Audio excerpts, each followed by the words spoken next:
struggle to transform Nigeria's resources into a better life for all the people.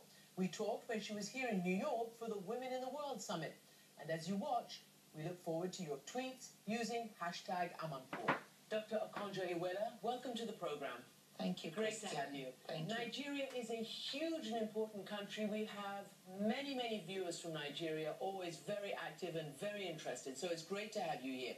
You have said, and others have said, that 2013 is going to be a real game-changing year, a turning point year for Nigeria, particularly in your area of finance and economics. How? Well, it's going to be a game changer and a turning point because this is the year we're going to produce results. And we're already producing results within the administration. First, on the economic side, I just want to say that macroeconomic stability has been restored. Now, nobody should minimize that. Remember, there were 2 lost decades in Africa in the 80s and 90s where there was so much macro instability that people could not even focus on sectors that could create jobs. Now, things have gone right. We've got growth that is at 6.5% last year, and we're projecting for 2013 also around the same number compared to average 5% on the African continent. Now, I just want to say that when you mention GDP growth, people immediately say we can't, in my country, they say we can't eat growth because we have unemployment challenges, we need to create more jobs, we have a challenge of inclusion, we have problems of inequality. All those are challenges we face. You are obviously a passionate defender of your country. You are a person who calls for transparency and honesty and best practices. There is a huge problem with corruption in your country. The president promised to address this stuff. And the latest is that an ally of his, a former governor who was convicted of stealing millions of dollars, has been pardoned, embezzling $55 million in public funds. Now, the U.S. calls that a setback for the fight against corruption. I mean, how do you answer that? How do I answer that, Christian? Okay, listen to what I have to say on corruption. And I think I have quite a bit to say. I wrote a book recently where I also had a whole chapter on that issue called Reforming the Unreformable.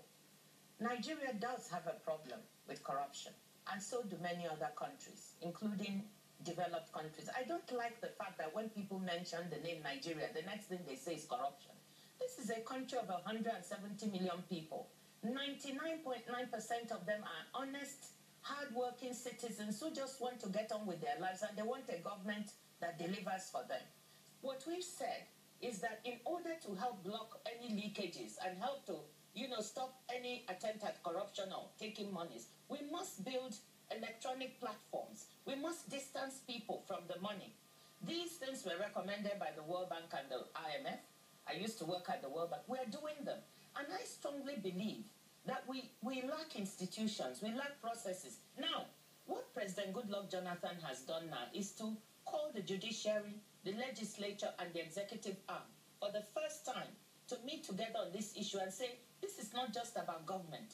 This is about all of us coming together. Because even if you catch somebody, if they go to the courts and they are let off lightly, the president can't do anything about that. The judicial system also has to be strengthened.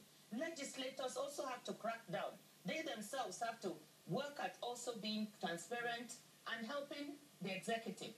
But for me also, in addition to doing that, we need to stop talking and identify the specifics. Like you mentioned, oil leakages. Let me mention 2 things quickly. The first one is the oil theft. That is 150,000 barrels a day. Which is huge. Which is huge. Yes, I admit that. And we can't afford it. Actually, my thesis on corruption is we are still a poor country. We cannot afford any leakage.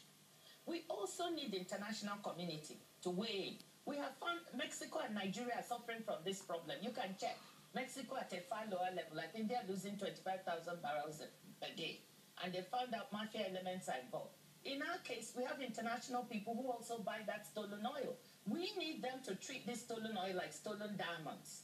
The blood diamonds. Make it blood oil. Help us so that those people don't have a market to sell the stuff.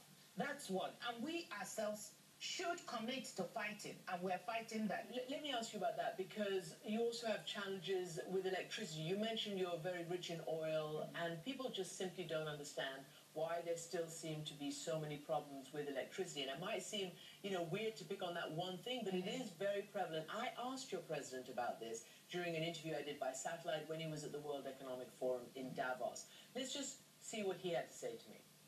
That is one area that Nigerians are quite pleased with the government, that our commitment to improve power is working. So if you are saying something different, I'm really surprised. That is one area that even civil society members agree that government has kept faith with its promise. Now, that interview caused a bit of a hullabaloo, as I think you know, in Nigeria. And yet the World Bank has said that more than half the Nigerian population doesn't have any access to the power grid. As you know, Nigeria became a democracy again when President Obasanjo came into power in 1999. 2 decades prior to that, there was hardly any investment in electricity. If you've neglected a sector for that long, you've not invested, you've not even maintained your basic facilities, it's not going to happen that fast. It takes time. That month, when you interviewed the president, the polls showed, independently, scientifically done, when they are in technical partnership with govt, that 54% of Nigerians felt there was some improvement. They do it monthly. Now, this month, they've surveyed, and it shows it's going down because 800 megawatts is being taken off the grid while they are maintaining the grid. Let me ask you, because businesses apparently say that this problem with electricity is causing them to, be reluctant to invest. That's need this investment. Nigeria is not the only country. Almost every developing country has a problem with power.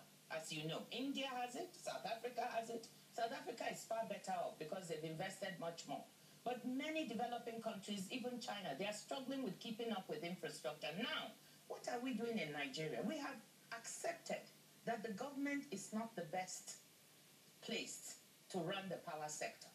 That if we want this country and this economy to do better, we just have to get out. Madam Minister, thank you for joining me. Thank you, Christian, for having me.